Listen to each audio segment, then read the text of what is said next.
Good afternoon.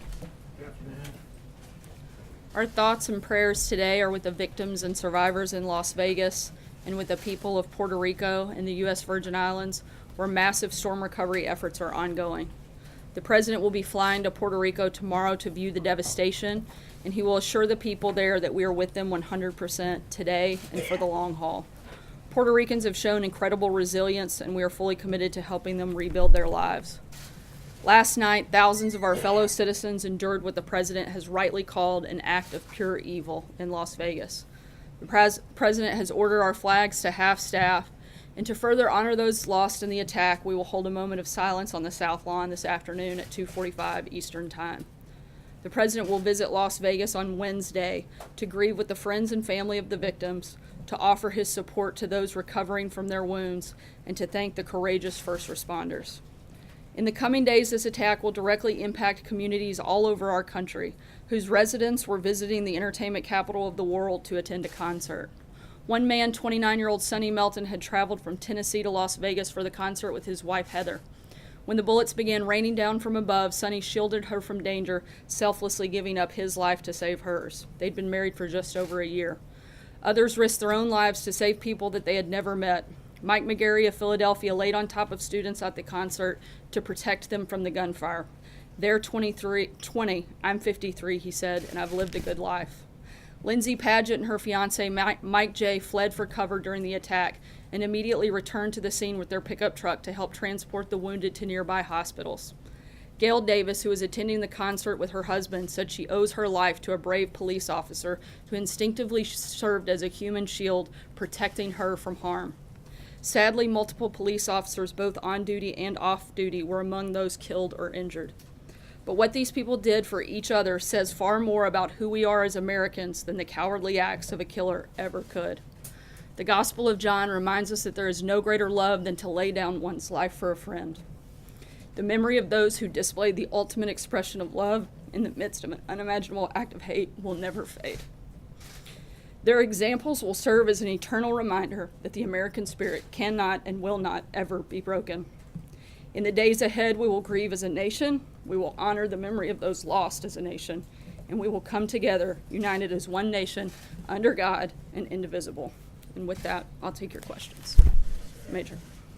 Can you tell us a little bit about how the President first learned about it and your engagement with him, his own personal reaction to the events of today?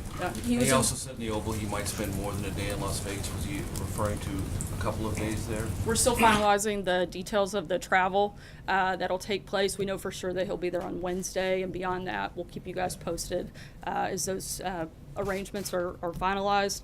In terms of activity this morning, the President was briefed early this morning by General Kelly and has been updated regularly and constantly throughout the day, and will continue to as new information is provided by law enforcement officials. Have you had a chance to talk to him about his own, how he dealt with this?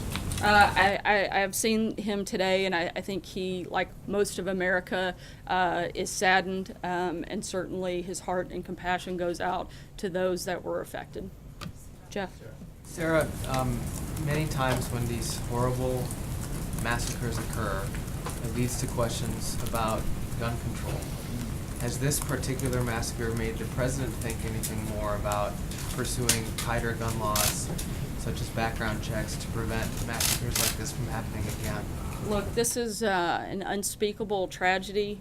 Today is a day for consoling the survivors and mourning those we lost. Our thoughts and prayers are certainly with all of those individuals. There's a time and place for a political debate, but now is the time to unite as a country.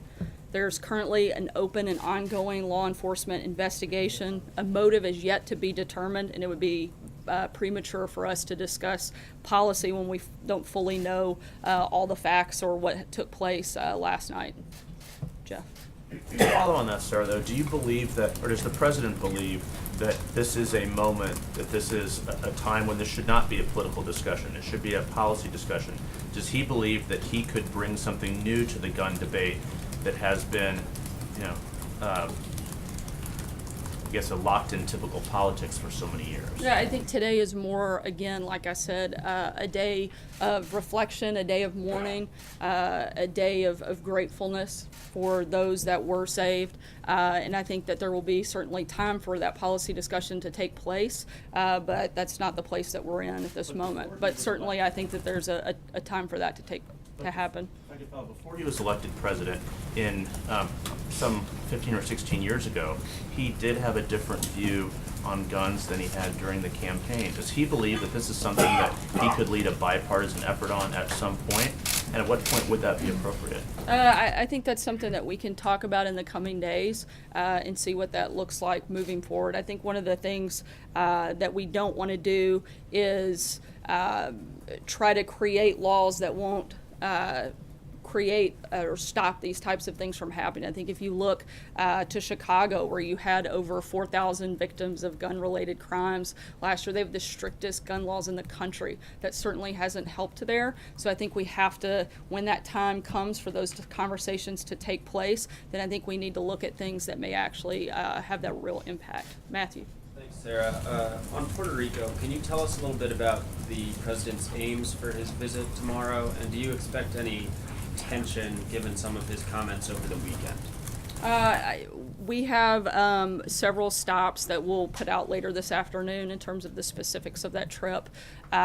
We are going to be spending significant time there in Puerto Rico, meeting both with first responders as well as the storm survivors, and we'll again put out the details of that exact schedule later today. Some of his comments over the weekend, like that folks down there wanted everything done for them, do you expect that to come up in any of his conversations? I expect the focus to be on the recovery efforts, which we're fully committed to. The top priority for the federal government is certainly to protect the lives and the safety of those in affected areas and provide life-sustaining services as we work together to rebuild their lives. That's going to be the focus, not just in the conversations tomorrow, but certainly the focus that we've had since this began. Celia. I just pick up on that. Who exactly wants everything done for them? Who said they? I haven't talked to him specifically about a defined of who they might be. Again, the federal government is doing everything within our powers and capabilities to first focus on the life-sustaining and life-saving measures, as well as on the rebuilding process. We've got over 12,000 federal staff on the ground. 64 hospitals out of 67 are partially or fully operational. 14 are now back on the electrical grid. 45% of customers in Puerto Rico have access to drinking water. 8 commercial airports are operational. 65% of gas stations are open. All of these things are things that we're continuing to push, continuing to move forward, and will be part of that effort. And then just back John. to today's tragedy really quickly, if I may. Does the president believe that what happened amounts to an act of domestic terrorism?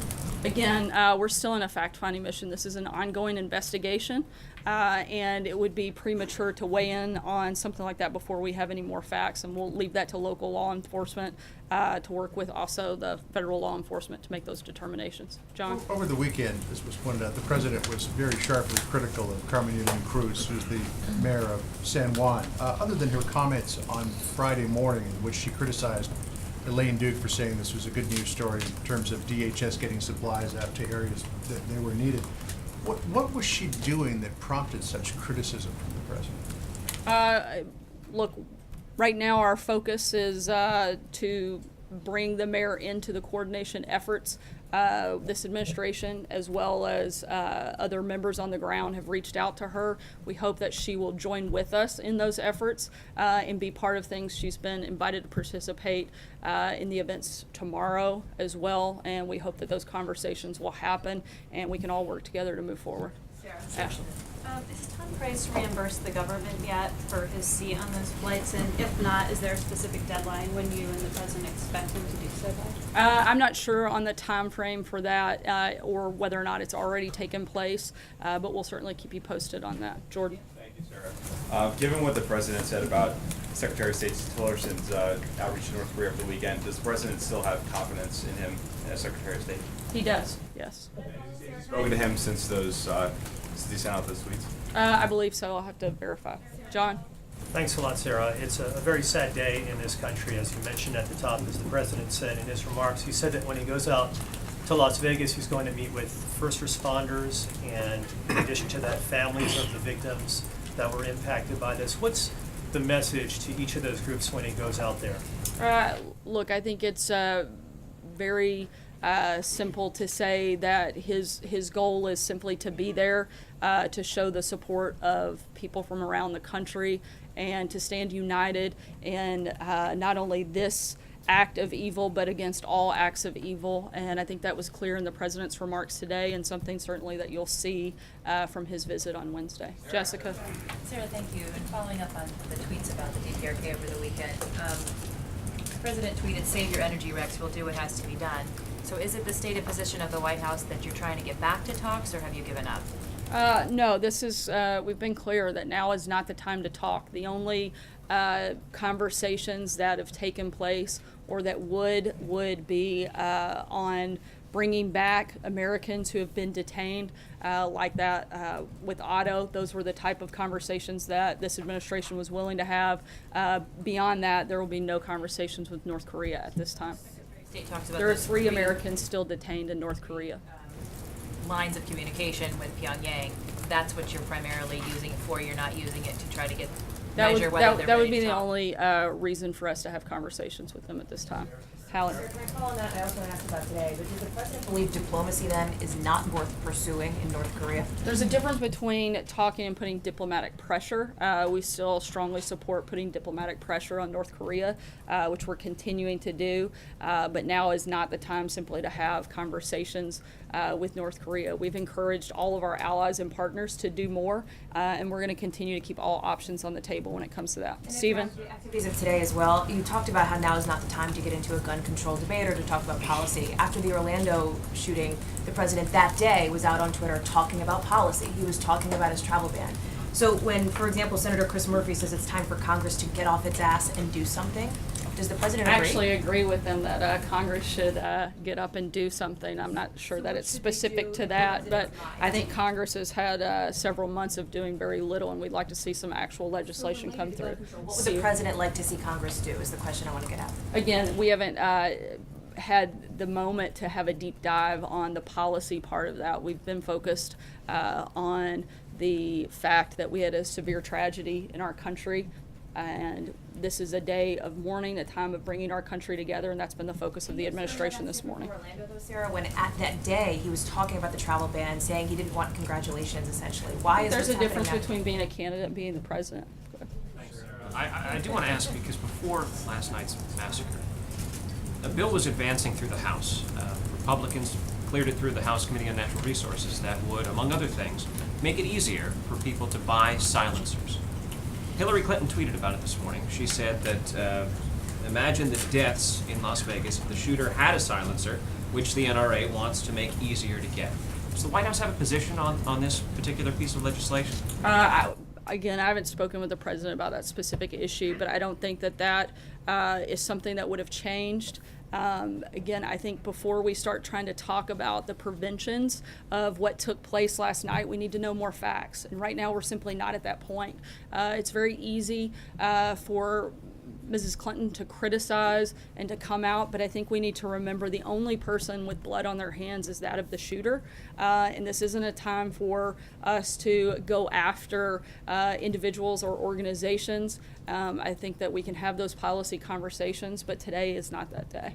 Luis? Sarah, are there any policy prescriptions that the president considers to be out of bounds on the policy debate that will happen in the next few weeks? Could you articulate a little bit what his position on gun control is? The president's been clear that he's a strong supporter of the Second Amendment, and I don't have anything further at this point. I'll take one more question. Fred? Yeah, a couple of questions. One, ahead of the trip to Puerto Rico, Mark. Just wanted to ask about there's a bill in the Congress, the McCain-Lee Act, which would give a permanent exemption to Puerto Rico from the Jones Act. Would the administration consider either a permanent repeal of the Jones Act or at least an exemption permanent for Puerto Rico or something? I don't think that's something that's necessary at this time. If we deemed that it was, we could have that discussion then, but certainly something that we don't feel like is necessary today. So I wouldn't imagine that would be something needed. Also, on the nomination of Amy Coney Barrett, I'm sorry. There's been some attacks among senators, some in the media, on her religious beliefs. Does the White House have some concerns about that? We certainly support religious freedom and would ask that Congress also support that as well. As you all know, we've got a moment of silence taking place on the South Lawn here momentarily, and so with that, I'll close and just again, I think we ask collectively that everyone across the country keep the people both in Las Vegas and in Puerto Rico and the U.S. Virgin Islands in our prayers. Thanks.